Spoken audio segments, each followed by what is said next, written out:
is your first book overall? Have you published before? Yeah. Okay. As I said, it's we had a nightclub in England called the Hacienda that was very, very famous throughout the world. It pioneered dance music in England. And I wrote a book on that, basically because it was overrun by gangsters, and it was a very, very traumatic period, but a fascinating story. And how we all survived it, I will never know. Wow. So that was my first book. Okay. And then I suppose in an odd way, when I went to do my first book, every publisher I talked to said, you should do a book on Joy Division and New Order. And I was going, I'm not doing it, I never thought of that. I didn't think, just didn't cross my mind to do a book on them. I wonder why, because, you know, rock... I don't know. I'm going good. Okay. Oh.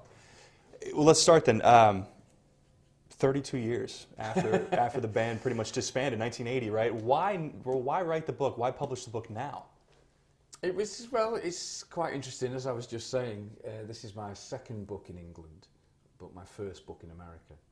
The first book was about a nightclub that we owned, and it did give me the confidence to make me think I could write.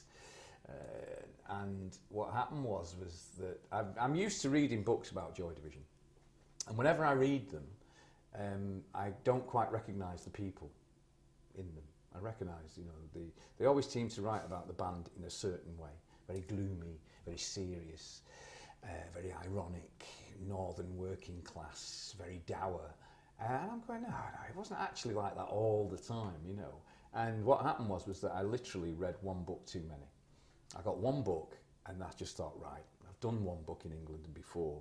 I thought, now's the time. I'm going to tell the real story about the people behind it. Because I think the thing that's played down in most Joy Division books is the humanity and the human aspect of the people that did it, because it was very hard work. And there was a lot of struggle involved and a lot of inspiration needed to get through it. And that's what I felt was lacking from the way that most people portrayed Joy Division, was that it was lacking that human touch. Well, you told Rolling Stone that there was a lot of humor too. That you guys did have fun. I mean, and a lot of we made a lot of mistakes that we had to laugh at. Yeah, so there was a lot of humour. Yeah, and a lot of those stories are shared in the book. Yes, they are. And the interesting thing about Northern English men is that there is they have a tendency to be very sarcastic, very ironic with each other. And it's something I've noticed that Americans don't really get, because it seems very harsh. But to us, it's actually quite normal. You know, this self-deprecating way that you act with people that you love is sometimes very shocking to Americans. But it's something that we've grown up with, and it's very much in our culture. So there's an actual big culture about playing tricks on each other, putting each other down, keeping it real, I suppose you'd say, in America. You know, so there is that aspect to it, and we did do a lot of it in Joy Division, and I suppose that's the thing that I was worried about when I came to do the book. I was thinking, oh God, is this going to debunk the myth too much?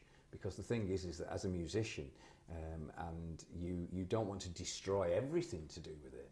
You want to just show a side of it that was, to me, was normal. You know, more normal than you were portraying. Which is interesting too, because I think a lot of the reasons that Joy Division lives on is because there's a mythical aspect to it. Yeah. You know, a lot of people, there's not many interviews that survived. No, we literally, Ian. I mean, I was talking about it yesterday, and the biggest gig that we'd done at that time was about 400 people. You know, we thought it was like Glastonbury to us. It was huge. And yeah, I mean, we did very little. We sort of learned early on, because we were punk, and we were very, very interested in keeping the whole ethos going, the whole ethical side of punk. Be true to yourself, just push the music, not about celebrity. And we didn't feel a need to talk, because we didn't feel a need to project ourselves. And our management and our record company said, that's fine. We were all independent, we were all learning as we were going along. And they said, if you don't want to do it, then don't do it. I mean, I know that these days that's the exact opposite.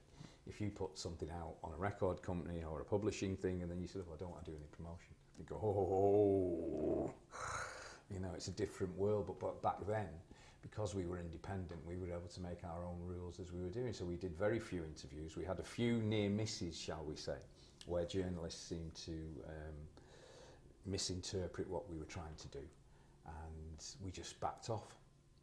And Ian Curtis in particular was very happy to back off. I mean, it makes life a lot easier when you can just concentrate on the music.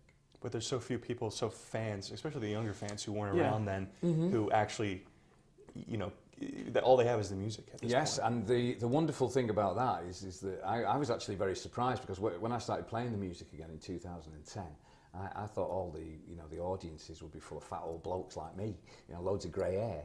But all of a sudden you get there and you play, and the wonderful thing is that the music is so good and so timeless that you've attracted a young generation of fans. And these kids are very, very interested in what you achieved. And really, in a way, that's what makes it more easy to write about, because of the hard work involved to make the band successful. It was a difficult time. I wanted to ask you, how do you explain seeing a 13-year-old or a 14-year-old or a 15-year-old wearing a Joy Division t-shirt? I mean, how do you explain that? Well, no, to me, as a musician, I've got to say it's the music. The music draws them in. And when you listen to the music, you get a feeling for the band and a feeling for the time, and it takes you somewhere in the true tradition of great music that you want to be. So, no, I understand it as a songwriter. Great songs are timeless, and we know that that's true. Was it hard to separate New Order from this, or was this, did you go into this saying, look, this is only going to be about those years with Joy Division? Yes, no, and I would not let the fight that we're having now impinge in any way on that, because to be honest with you, that was a great time when we were all together, we were all going in the same direction, and everyone was very happy with what they were doing. The only thing that was a problem in Joy Division was Ian's illness, and then Ian's personal circumstances, compounded by his illness, got him to a point where he felt he couldn't cope. Do you have any good stories from fans, from letters you may have gotten from fans? A lot of young people especially, Yeah, they turn to music to try, if they have suicidal thoughts, they may even turn to music to try and get out of that. That's something that does frighten you. And in the past, especially when Ian died, there was a lot of letters that you'd receive like that. I mean, it's interesting because it was pre-internet, and these people were hard to contact, and they literally came out of the blue and you couldn't contact them. It's a damn sight easier nowadays. One of the perils, and the internet has so many good sides and bad sides, but generally you can get in touch with people. Then you get a letter, there'd be nothing on it, and many of them were written in blood. So Ian's desperation did come across to a lot of people. And I think the thing is that when you're young and you're just coming out of your teens, it's a very confusing time. I do know that. I can remember that, and I watch it with my children now. So it is you can be very powerfully affected by different things. And Joy Division did seem to have that ability to affect people very powerfully, which is something you've got to be careful of. I mean, the thing is that Ian wasn't a victim of success. He was a victim of circumstance. And you really want people to understand that his illness seemed to be the thing that dragged him down. What's the biggest misunderstanding, you think, with Ian and his legacy? Biggest misunderstanding. I think there is that live fast, die young, leave a good-looking corpse aspect of music that you have to pay down. I think the thing is that people can, because of the way that New Order have talked about Joy Division, there's actually a lot of information about what we did and what Ian suffered from.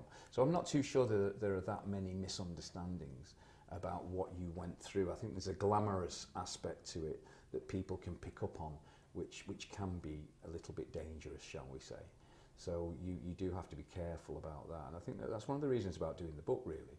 I think you wanted to let people know that there's nothing, it's not an unusual thing to happen to join a group and make it a success. You just want to make it appear less magical, because one of the great things about punk to me was the fact that I could go and see a punk band and I felt like I could do it. I'm walking around this record shop looking at pictures of Led Zeppelin and The Who and people like that I used to go and see. But when I went to see them, I never looked at them and thought I could do it. Oh, yeah, John Paul Jones, I could do that. No chance. When I went to see the Sex Pistols, I thought I could do it. And I think that's what I'm trying to, or hoping to get across, is that you're reading a book about quite normal people that did something extraordinary. And the thing I'd like people to get from the book is that you could do it. It's hard work. Yeah.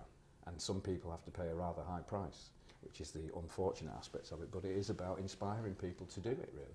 I think you'll like this one. I read in an interview, Eddie Van Halen told an interviewer that out of all the songs they did, he thought the song Jump summed up the Van Halen experience the best. That one song pretty much summed up their whole experience. what's the one Joy Division song that you would recommend for somebody who wanted to be introduced, and kind of just sum up the band the best? You all right, mate? It's okay. No, it's an interesting point actually, because there was a big poll in England, unfortunately, about songs like that. You know, what's the best song for weddings, which was Robbie Williams' Angels, and what's the best song for funerals? Atmosphere, Joy Division. I was like, oh God, you know, and it's points like that that makes you realise you wish you'd have written Angels instead of Atmosphere. But to me, the most uplifting are songs like Atrocity Exhibition. Love Will Tear Us Apart, for instance, is a wonderful pop song with a very dark lyric, actually, a very desperately forlorn lyric. But that's the one people don't always notice. Yeah, people don't notice. For me, Transmission, Love Will Tear Us Apart, just as we were getting into a very, very sort of pop rock, we were learning how to subvert our songs with a pop edge, shall we say. And Love Will Tear Us Apart was one of the last ones we wrote. So that's the thing that frustrates me. It would have been really interesting to see where Joy Division would have gone, because your songs were getting more... Commercials might be the wrong word. There is a dark aspect to... We were very intense rock, but we were actually getting a lighter side as we got older. More melody, you think? Well, yeah, I mean, I think it was about using and learning how to use melody in a rock format. It come to us. And that was right at the end of our career. So it does make you always wistfully wonder what could have been. I loved when Nine Inch Nails did Dead Souls. Yeah, I know. We got offered that, actually, to do it for the soundtrack of The Crow, as New Order. The producer, asked us to record Love Will Tear Us Apart as New Order. He wanted you to re-record it? Yeah. And unfortunately, we turned it down for one reason or other I won't go into here. We didn't do it, and it was quite startling for me, because Nine Inch Nails, I like the band a lot, but they did the song very faithfully. It's a real complimentary interpretation of Dead Souls, and a lot of the time when I hear it, I think it's us, you know, which is a great compliment from Trent. It's got to be kind of bizarre to hear your songs. You know, you have your own perception of them, and then you hear somebody else's interpretation. I must admit, in the early 80s, when it started happening, when remixes and a lot of cover versions started appearing, you did feel a little violated. It really did. It was hard to get used to. I remember doing Blue Monday, for instance, as New Order, and some guy coming up to me and saying, oh, he'd like to do a remix. And I thought, what remix, you cheeky? Well, get out of here. You know, we've done it the best it could ever be. Don't even think about it. Now, of course, remixing songs is such a vital part of our musical lives. Something you really take for granted and look forward to, but then it was actually quite shocking to consider. So, yeah, we've had some very strange cover versions, from Grace Jones through to Paul Young in England, who was a great pop singer, shall we say, real smoochy versions of Love Will Tear Us Apart. But, I mean, they're all good in their own way. You know, so it's interesting. It's just part of growing as a musician, really, that things like that happen to you, and it is a great compliment, I must admit.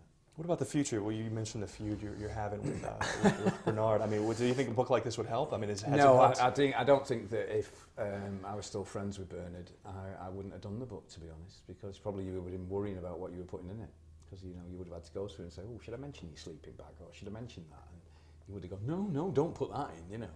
So it probably wouldn't have happened, really. So I suppose, you know, everything happens for a reason. And to me, I feel that I've actually told the story of Joy Division very well, and it's made me very happy. And playing the music, again, after 28 years of not playing it, has made me happier still. And it's nice to be, you know, you always want to move on, but it's been nice to indulge myself very much in what we did. You know, when Joy Division finished, we literally put it away, locked it in a cupboard, and never came back to it for years and years and years. So it has been nice to get them back, I must admit. What do you think of Cincinnati? Cincinnati is a great town. I've been here a few times over the years. So Have you? It doesn't bother me. I'm happy here. How long has it been? How long's it been? About 8 hours. No, I mean, how long has it been since you were here? Oh my God! You said you've been here a few times before. It would be New Order. New Order crossed over. We were just starting to get big, actually, in Midwest. You know, you start on both coasts, and you start to move in. And just as our career was accelerating wonderfully, we just started getting to the Midwest and doing all the middle bits of America. So yeah, no, we've been here a couple of times. I know you guys toured in the late 90s. When was the last time you guys played together? Oh my God! Last time I played with them was 2006. Okay. Yeah, we split up in 2006, and they reformed it without asking me or telling me, without my consent last year, which is what I'm fighting for. How long are you in town for? Probably another 8 hours. Okay. After the signing and then off to another Then town? we're off to Boston. Boston. Yeah, Okay. I've got 2 nights in Boston. But no, I mean, it's been quite enjoyable. Again, you know, that thing about meeting people at the signings and doing the talk, they're so young. And it's such a great compliment to you as a songwriter to think that, you know, something you did like Love Will Tear Us Apart took us 3 hours in 1979. And yet we're all sat there talking about it 30 odd years later, you know, and these kids are great fans. They really do wear their heart on their sleeve. And I tell you, if I had $1 for every tattoo I've seen, I would be a very rich man. Too bad you can't get commission for that. Well, no, I wouldn't, because I realise how painful they are. But really, to wear your heart on your sleeve like that, again, is a great compliment. Peter, thank you. You're welcome. Appreciate it, buddy. He's just going to